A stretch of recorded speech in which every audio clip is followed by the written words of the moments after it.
আছে তরকারি দোকানে গেছেন, আপনাকে 200 গ্রাম তরকারি ওজনে বেশি দিয়ে দিচ্ছে।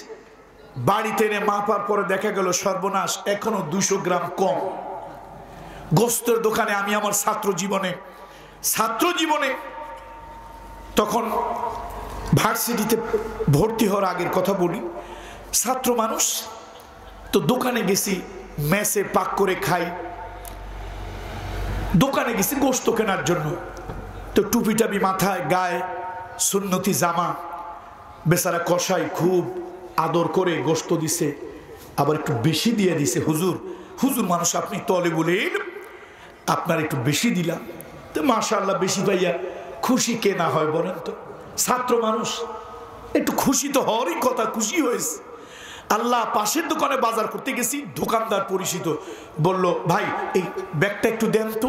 তা আমি বললাম কেন ভাই? অল্প একটু গোস্ত কিনছি, চিন্তা করলাম কি আবার তারে দেখাই, কয় না দেন। তারপরে ওজন দিয়ে দেখা গেল প্রায় 150-200 গ্রাম কম। বেশি দেওয়ার পরে এই অবস্থা, আর কম দিলে কি হইতো?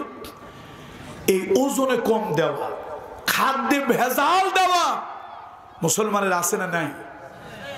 সরিষার তেল, পাম অয়েলের ভিতরে রং মিলাইয়া সেন্ট দিয়া সরিষার তেল বানাইছে। নামাজ পড়ে এসে দোকান খুলছে, কয় ভাই খাঁটি সরিষার তেল আছে? কয় মিয়া নামাজি মানুষ 2 নম্বরই কথা বলতে পারি, 1 নম্বর খাঁটি সরিষার তেল, অথচ ওর ভিতরে পাম অয়েলের ভিতরে সেন্ট আর রং মিশাইয়া সরিষার তেল বানাইছে। এক কাপড় ব্যবসায়ীর কথা বলবো না? বলবো।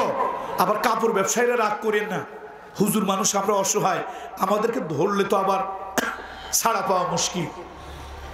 এক কাপড় ব্যবসায়ী খুব মিথ্যা কথা বলতো, ভাই সব কাপড় ব্যবসায়ী এরকম নাই, কথার কথা। বেচারা মিথ্যা কথার কারণে তার ছেলেও বিয়ে হয় না, মেয়েও কেউ বিয়ে করে নেয় না। বউ খুব রাগ হয়ে দেখেন আপনার নামে একটা বদনাম ছড়াই গেছে এলাকার মধ্যে, আপনি 2 নম্বর কথা কন, মিথ্যা কথা কন। শেষে দোহাই আল্লাহর হাতে পায়ে ধরে, বউ তো সারাদিন জ্ঞান প্যান করে, হাতে পায়ে ধরে বেটারে হজে পাঠাইছে।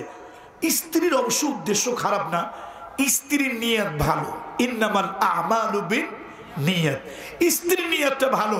বেচারা হজ করলে, আল্লাহর ঘরটা ধরলে, নবীজির রওজায় সালাম দিলে হয়তো চরিত্রটা ভালো হয়ে যাবে, এই নিয়ত করে বহুত জ্ঞান করে বউ তারে হজে পাঠাইছে। হজ টজ করে আসছে 2-3 মাস, তখন তো স্টিমারে যাওয়া লাগতো, সেই ব্রিটিশ পিরিয়ডের কথা। এই 2-3 মাস পার হইয়া তারপরে গেছে, সৌদি আরব থেকে আসছে হজ করে। আসার পর বেচারা চিন্তা করে সারা জীবন এক